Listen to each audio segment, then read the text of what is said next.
So here we are again today, Ted, with another of our TED Talks. TED Talks.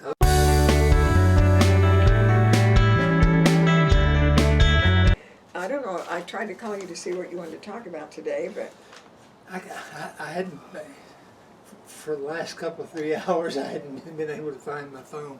oh, So the but I missing didn't hear phone. it ring. Maybe I had it turned off. Then it didn't do any good to text you. Maybe I should text, but it's okay. So what did you want to talk about today? Well, I forgot today was Tuesday, actually. What can we say? It's easy for me to do. Let's see. While you're thinking of something, Okay. I'm going to read a quote that came across my internet this morning, which I find absolutely true. I thought to remember, Marx said, Karl Marx. Athena was just telling me that this fellow that we were listening to, part of his broadcast when you came in this morning, he goes out among the audiences, among the people, and he'll say, like he's at a Hillary rally, and he'll go out and say, Hillary just said that she wants to have Karl Marx as her running mate. What do you think about that? And these guys said, oh, that's great. Anything, he must be really great. Hillary chose him. That's how remiss we in their education people are in this day and age. Karl Marx, for those that don't know, was an advocate of socialism, which became communism, and he and Marx, Engels, and Lenin were the three architects of the communist regime as they implemented it in Russia. So Karl Marx, in our way of thinking, is not a good man, but he said, remove one freedom per generation, and soon you will have no freedom, and no one would have noticed. Do you think that's true in this day and age? Well, I think it's kind of proven to be true, but in another sense it hadn't, because we've done it in lumps, and they're already conditioned pretty well, and so we're getting rid of a lot more in one generation. Okay, we're looking at no one would have noticed. Mm-hmm. Do you think millennials would have noticed? Millennials, for those that aren't up on this thing, are the people in our society today between the ages of 16 and 34. You think the millennials have noticed? I think they have much less of a sense of our rights and what we have and what we don't have, and I think they would have noticed less than the general population. I think probably they didn't notice because when they came into the world, almost all of those freedoms were gone, with the exception of what's 9/11. 9/11 nailed the coffin lid shut on most of the freedoms that we had left, or what we perceived to be freedoms.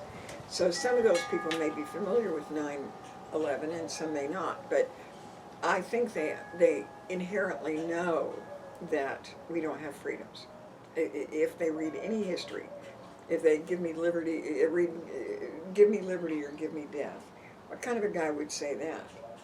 Because most people don't understand what liberty is, because they're told to fill out forms that they've regulated. They have totally, this is Congress right now, has totally regulated business out of this country, off our shores. So these millennials grow up to nothing. Nothing. They have nothing. They have no, once upon a time, kids could go work at the automobile factory. Not anymore. Yeah, we did something like Watergate, which was such an anathema to the country. I'm sure they would think, well, can't the president pretty much do what he wants to anyway? I really think they probably would. Yeah, well, they know something's wrong, and it's to that target audience I would really like to speak, because most of the people my age, they just want to be comfortable until they die. I don't. I want to see the real country. I want to see the republic brought back. I want to see the republic where it's a government for the people, by the people, and of the people. not for the federal employees, for the government employees, and for their pensions, which is what it has become. We have no hope with that in front of us, right? Right. Right. So, there are people that don't even understand what liberties are missing, or what did he say, what freedoms we're missing. We don't have the freedom to drive on the road without sanction, without applying to someone to do that. Is that true? Is that necessary? No, it's not. I think we've just discussed before about licenses. The government has tricked us, and trained us all into going to get licenses so that we could do something that would otherwise be illegal.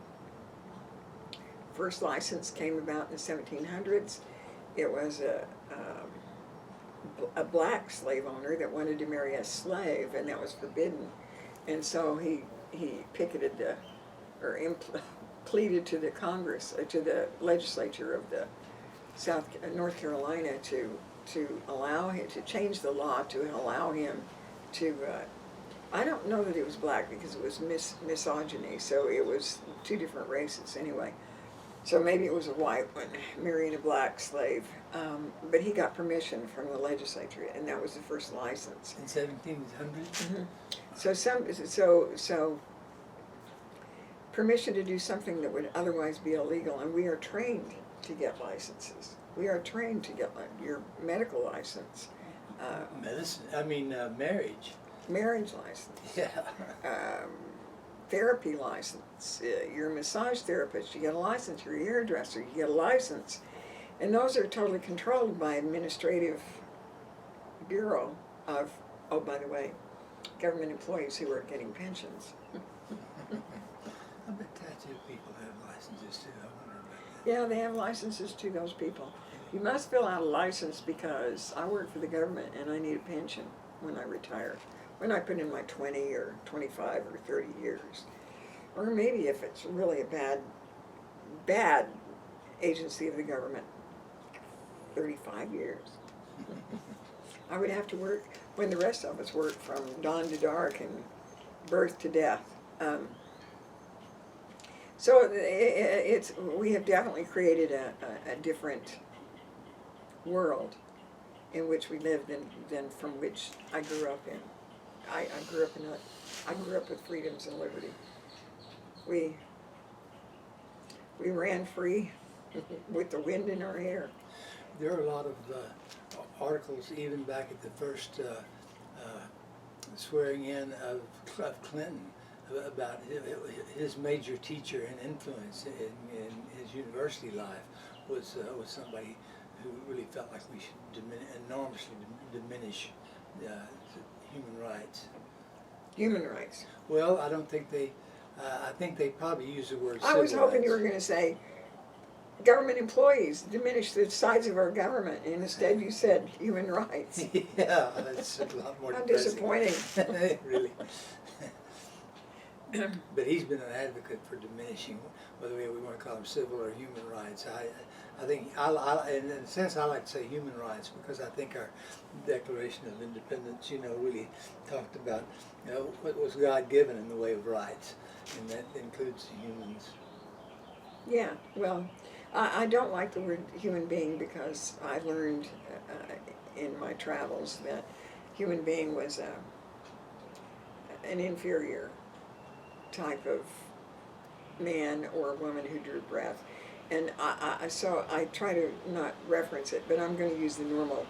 I'm going to embody the normal thing, usage of human being, which is you or me. Mm-hmm. You or me. Those of us that stand on two legs and draw breath and speak and have articulating thumbs. Yeah, so, yeah, it's not good to take away human rights. Who was the The instructor, he was kind of famous. I probably wouldn't have remembered it even back then, but I did recognize it when I heard it over and over with regard to the sort of things that Gore and Clinton were kind of beginning to put out, and then they've gotten stronger in it over the years. Well,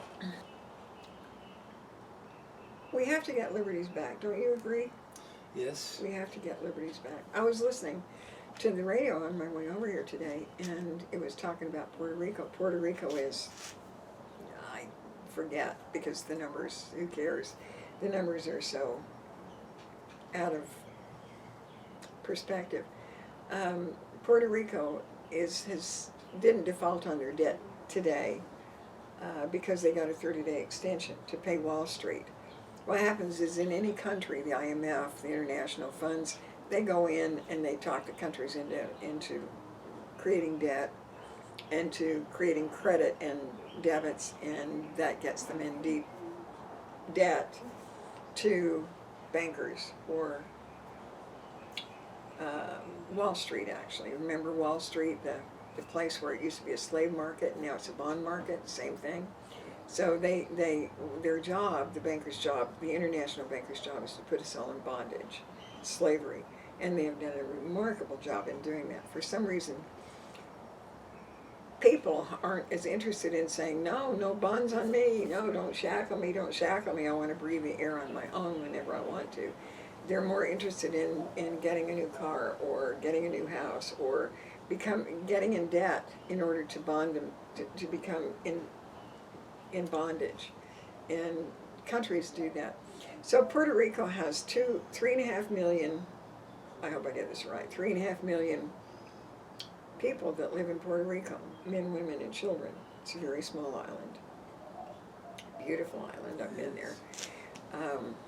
One of my law classes was there once. I had a wonderful time, and it was a lovely place.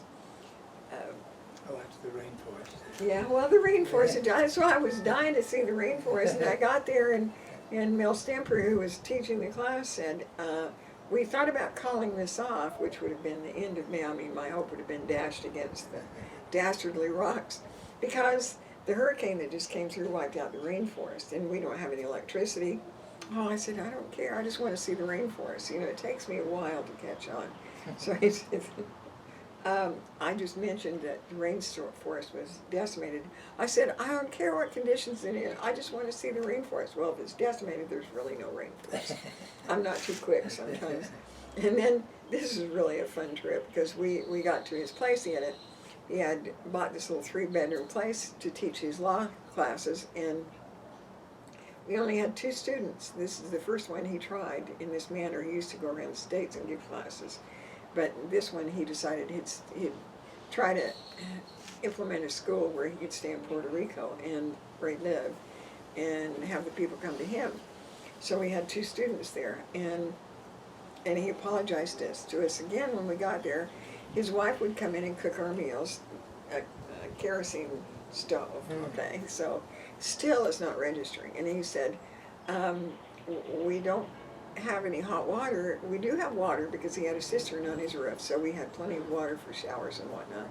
And he said, I was going to install window units for your comfort, for air conditioning units, but I just kind of put that aside when the hurricane hit because what's the point? We have no power. I said, oh, it's okay. I'll be fine. I'll just use the ceiling fan. That'll be enough for me.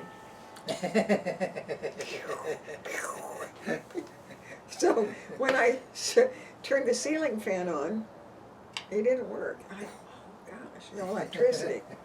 And we after dusk we had kerosene lamps, or the old Coleman lanterns, you know, we had those. And then the next morning when I went in to take a shower, I did remember we didn't have any hot water, but to me, see, that means that the gas isn't getting to the water heater. And so I hurriedly took a shower, cold, not as cold, and not so bad, not like being in Alaska. And then I had plugged my hair curler in before I got in the shower to make certain that it was warm. And then when I picked up the hair dryer, and nothing came out, I thought, well, I guess I can unplug the hair dryer now, because I'm in the hair curler, because that's not going to work either.